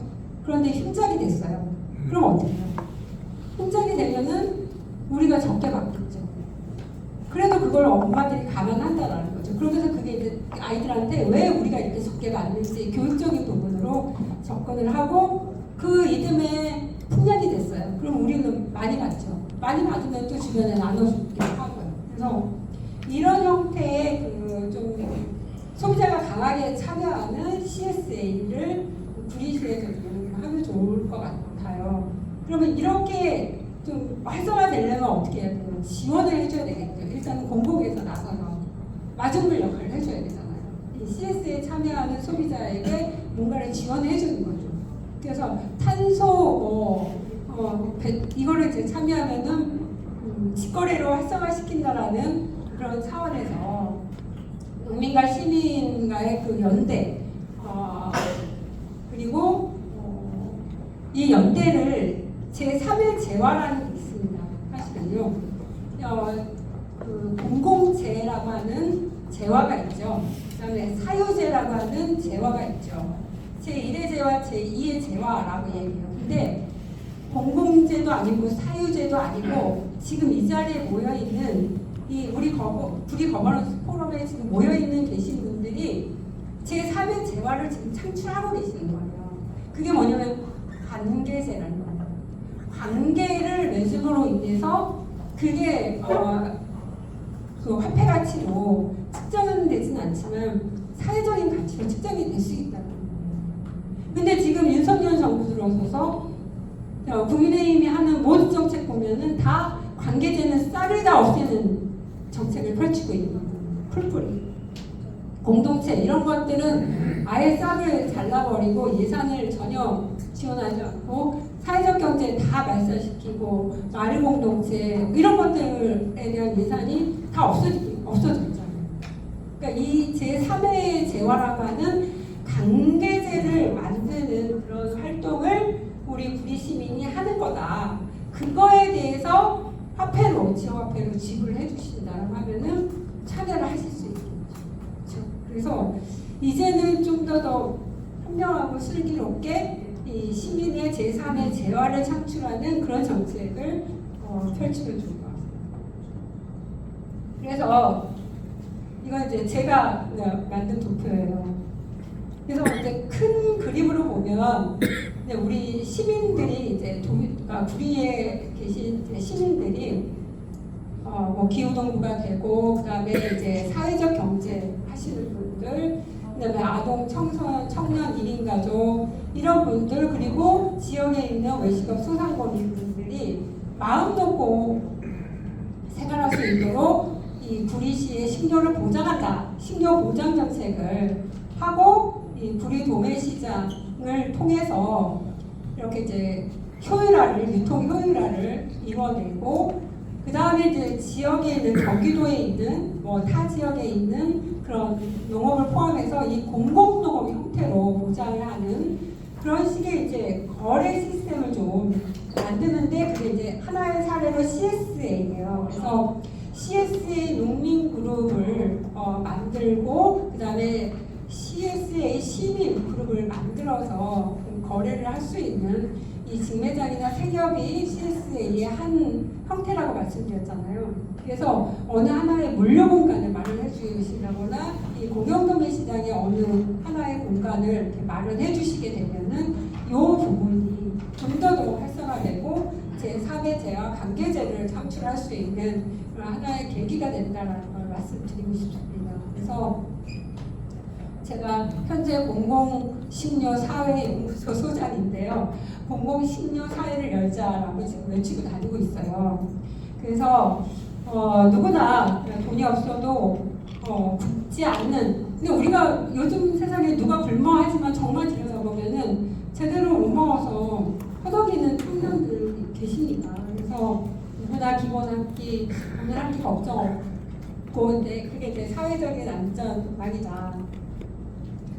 임산부 친환경 농산물 꾸러미, 영유아들 영양 불균형 없도록 영양 플러스 꾸러미 이런 식의 이제 아주 세분화된 이런 공공 영역에서의 먹거리 그리고 이제 우리 이제 청년 가족농이라든가 이런 부분들을 서로 이제 연결을 해서 이 CSA라고 하는 공동구매 계약제매 공정가격 이런 형태의 뭔가 조직이 꾸려지는 곳이 바로 이제 공공심려예요.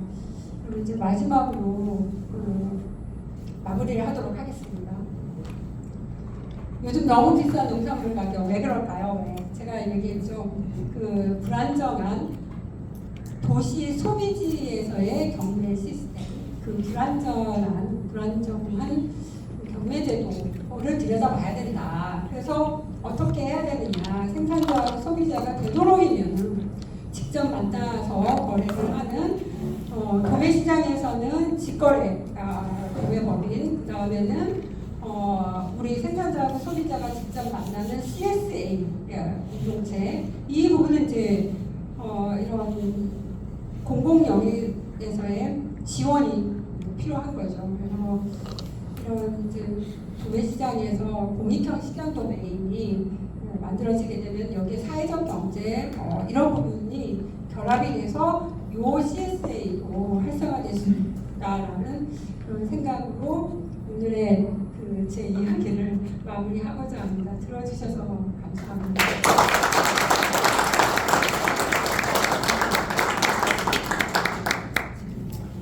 네, 강의 잘 들으셨죠? 자, 오늘 이후부터는 우리가 먹는 채소라든가 과일에 대해서 유통 구조도 생각을 해보게 될 것이고, 저도 그런 것 같아요. 원가가 이건 도대체 얼마인데 우리가 이건 좀 비싼 돈으로 사서 먹고 있는가 한번 생각해 보실 것 같고요. 지금 우리 안승남 전 시장님께서는 이 교육을 보시고 다음에 공약을 뭘 준비할까 그렇게도 생각을 해보실 것 같습니다. 이 좋은 강의를 들으셨는데 혹시 질문하시고 싶으신 분들은 좀 질문을 해주시겠습니까?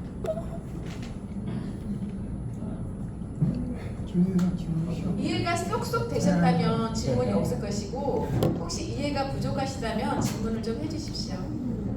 저요. 네, 질문해 주십시오.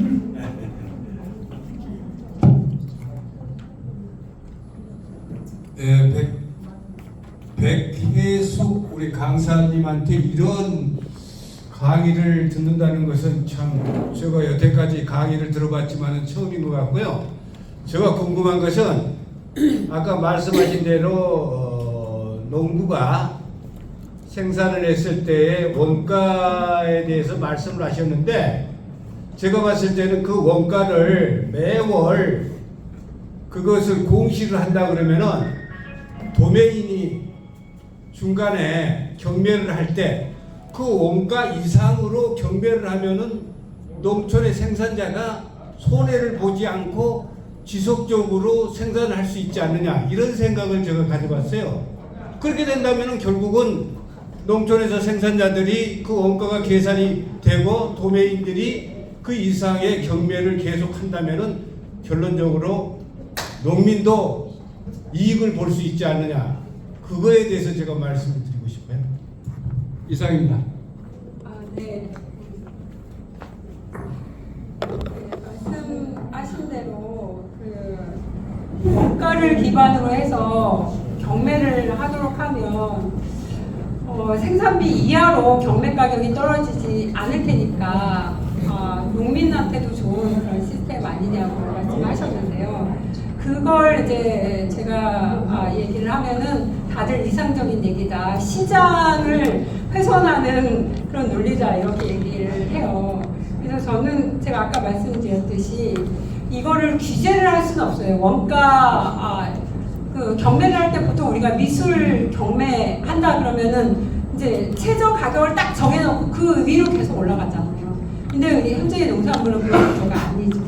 그렇지만 이제 선생님께서 말씀하신 대로 이거를 이제 참 규제는 아니고 이걸 반드시 생산 원가를 기반으로 해서 경매 가격을 그 이상으로 정해라, 이렇게 규제는 할 수 없지만, 그렇게 공시함으로 인해서 그 부분에 대한 공시 내용을 정보에 대해서 우리 소비자가 알게 되니까 다른 유통인분들도 그 가격에 근접할 수 있도록 노력은 하겠죠. 그러면서 이런 유통 가격에 대한 급등락이라든가 이런 부분에 대해서 이거 문제점이 있구나, 그럼 경매가 아닌 다른 시스템, 그럼 경매는 그냥 소비지에서 하지 말고 외국처럼 생산지에서 농민들끼리 하도록 해야 된다. 이런 변화의 바람을 가져올 수가 있습니다.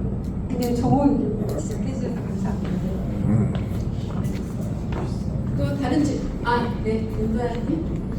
자, 여기 먼저 마이크. 마이크 좀. 예, 먼저. 네. 저도 이제 같은 맥락인 것 같은데요. 저는 그 밭대기라는 소리를 예전에 들은 것 같아요. 중간 상인업자가 농사 짓는 데 가서 그 이제 곡물을 뭐 밭대기로 이렇게 흥정을 하고 그 중간업자가 와서 그 폭리를 취한다는 그런 얘기를 들었거든요. 근데 아까 우리 강사님 말씀은 농민들이 가격 흥정도 없이 올라왔다가 여기서 뭐 가격이 예를 들어 100원씩에 출하했는데 여기 오면 뭐 예를 들어 50원이 될 수도 있고 30원이 될 수도 있다. 그럼 이걸 대받고 하면 또 비용이 들어가니까 비용 부담이 되니까 그냥 그렇게 그냥 해라. 근데 이렇게 하면은 농민들이 정말 막말로 개고생이잖아요. 어떤 가격 흥정을 하고 출하가 돼야 되는데 가격 흥정 없이 출하가 되다 보니 뭐 여기서는 부르는 게 뭐 자기네 그냥 먹을 만큼 이윤 남기고 부를 테니까. 그래서 그런 제도가 좀 이게 고쳐져야 된다고 잘못된 제도라고 생각하고요. 꼭 이게 고쳐져야 된다고. 또 어디 이런 또 이제 그 관례나 우리 어떤 그 있으면은 그런 관례가 있으면은 좀 우리 구리시도 다음에 우리 안순환 시장님이 시장직에 가시면 꼭 이 부분들을 좀 잘 살펴주세요. 고맙습니다. 네, 질문하시는 내용들이 정말 콕 이렇게 날카롭게 콕 집어서 답을 해주시는 것 같아요. 근데 이제 말씀하신 대로 농민들은 얼마 받을지도 모르고 그렇게 올려보내서 경매에서 가격이 결정되는 그런 구조 반드시 바뀌어야 되는데요. 다른 방법이 뭐가 있냐면요. 이 경매회사들이 경매도 주관을 하지만 정가 수의 제도라는 게 있어요. 가격을 이제 미리 정하는 그런 경우는 이제 농민들이 얼마 받고 싶다 얘기는 할 수 있어요. 그렇지만 농민들이 얼마 받고 싶다라고 얘기를 한들 그게 받아들여지는 경우는 거의 없고요. 뭐 하냐면 경매 가격을 기준으로 해서 그 농민한테 그냥 이 가격에 정가로 거래가 됐습니다라고 이렇게 기록을 해버리는. 그래서 농민도 내 농산물이 경매로 그 가격을 받았는지 정가 수익으로 받았는지 처음에는 잘 몰랐어요. 그냥 주는 대로 받았는데 지금 계속 정보가 공개되니까 이게 정가 수익이구나. 내 농산물이 정가 수익으로 계산된 거구나. 경매로 계산된 거구나. 요거는 조금 알아요. 그래서 이 정가 수익이라고 하는 이 제도를 적극적으로 활용할 수 있는 방안은 뭐냐면요. 미리 계약 재배를 하는 거예요.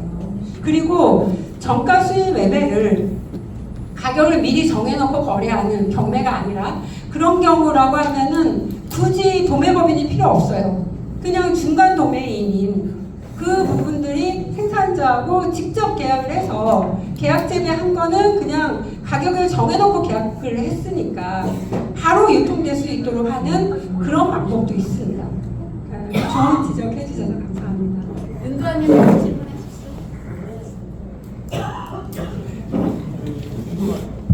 네, 이제 그 아까 해외 사례들을 보면서 공익형 시장 도메인이나 이런 것들이 도입되는 것들을 이제 잘 들었는데 여기서 이제 궁금한 거는 다른 나라랑 틀리게 저희는 이커머스가 굉장히 잘 돼 있잖아요. 그리고 실제로 이커머스 역할에서 마켓컬리나 그리고 네이버나 이런 데서 좀 발빠르신 농민분들은 벌써 소비자와 이커머스 거래 안에서 직거래를 하고 있는데 그러면 저희가 지금 아까 보셨을 때 이제 강사님의 얘기는 이런 이제 유럽의 뭐 독일 사례나 스웨덴의 사례나 이런 사례들처럼 이제 가는 방향성도 이제 시장의 흐름이라고 있는데 거기랑 다르게 우리나라에 돼 있는 이 이커머스랑 이 결합이 됐을 때 그 강사님 생각에서는 우리나라 시장 판도는 좀 더 다를 거라고 보이는데 그거랑 어떻게 융합이 되고 그리고 시장에 대한 그 형성이 이커머스랑 어떤 형태 때문에 좀 그 공익형 시장 도메인이라는 것들이 좀 어떻게 변형될지에 대해서 좀 궁금한 것들이 있어서요. 그걸로 여쭤보고 싶습니다. 네, 그러니까 저희가 그 농산물 유통에 이제 크게 두 가지 공적인 공간을 물류 공간을 이용해서 유통되는 게 있고, 그다음에 이제 말씀하신 대로 일반 기업을 통해서 이커머스 시장을 형성을 해서 거래되는 그런 부분이 있잖아요. 근데 이게 사적인 영역하고 공적인 영역하고 균형을 좀 잘 이루어야 되는데, 특히 공적인 영역이 좀 경고해야 돼요. 왜 그러냐면은 이 공적인 영역이 경고해야 된다라고 하는 말은 뭐냐면, 이 농산물 같은 경우 농민들이 일반 사기업들하고 많이 거래를 하게 되면은 그 사기업들은 이윤을 최대한 높이기 위해서 농민들이 생산하는 것들을 계속해서 후려칠 수가 있어요. 그래서 완전히 이제 그 밑으로 예속화되는 거 있죠. 그래서 수직 계열화돼 버린다라는 그런 얘기를 보통 하거든요. 그래서 이게 공적인 영역하고 사적인 영역하고 잘 융합이 돼서 가야 되는데, 우리 소비자 입장에서는 공적인 영역을 통해서 전통시장이든 마트로 온 농산물이건 되도록이면 저렴한 형태로, 그리고 편리한 형태로 내가 바로 집 앞에서 받아볼 수 있는 그런 형태를 원하시는 거죠. 그렇지만 이제 공적인 영역이든 사적인 영역이든 서로 경쟁을 해서 발전하고 있는 그런 상황이에요. 그런데 이제 공적인 영역에서는 이렇게 이제 정근대전 유통 방식으로 이루어져 있기 때문에 각 도매 시장별로 온라인 거래가 없어요. 말씀하신 대로 이 공적인 영역에서의 이커머스가 활성화되어야 되는 거거든요. 그래서 지금 농식품부에서는요, 농식품부가 운영하는 온라인 도매 시장을 작년 11월에 개장했어요. 그런데 그거는 정부가 직접 모든 이 온라인 도매 시장 딱 하나 가지고 이커머스를 해서는 안 되는 거예요. 그 지역에 있는 각 공용 도매 시장에서 지역별 온라인 거래가 이루어질 수 있도록 이커머스를 지역으로 내려보내줘야 되는데, 지금은 하나로 정부가 잡고 있어요. 이 정부의 지금 일반 대기업들의 컬리라든가 이런 데하고 지금 경쟁하는, 온라인 경쟁하는 그런 구조예요. 그런데 이 정부에서 운영하는 그런 형태는 이 온라인 경매를 또 하겠다라는 지금 하고 있거든요. 경쟁이 안 됩니다.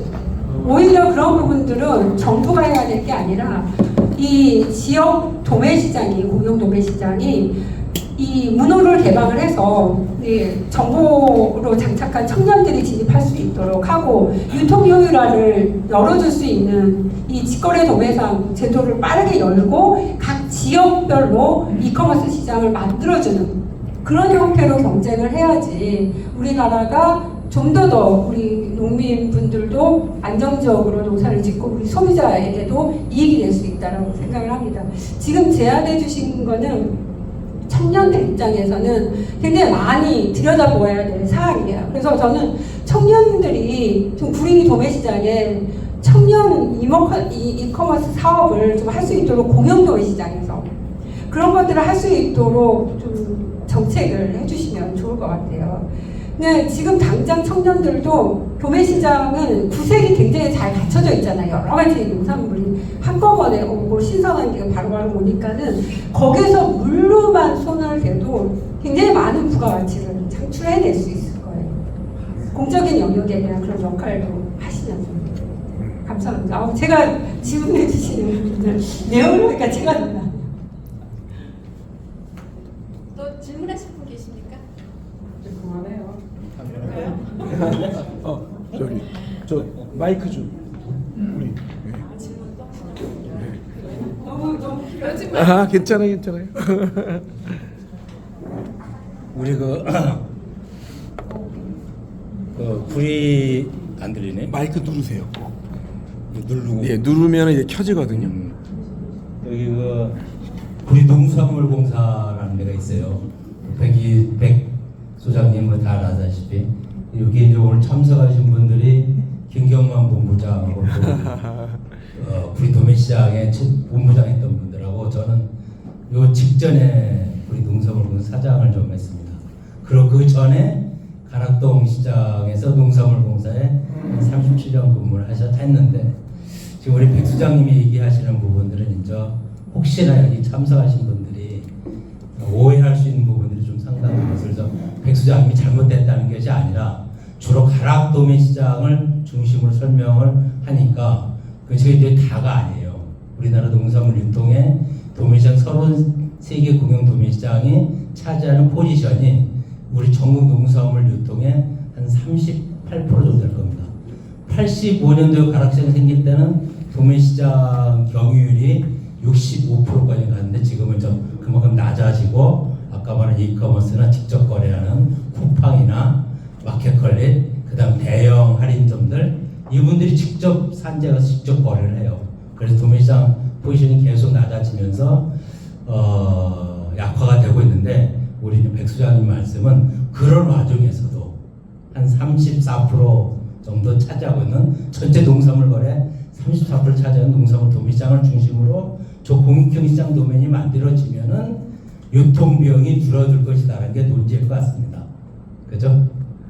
그러고 공익형 도매시장 저 부분을 지금 우리 전문위원님 4년 하시면서 굉장히 노력을 했음에도 불구하고 아까 말한 기득권 세력들 아니면 또 개설자들의 가까이 다른 생각들 이런 생각들 때문에 어렵고요. 저 공익형 도매시장이 추라 생산자들이 들어오는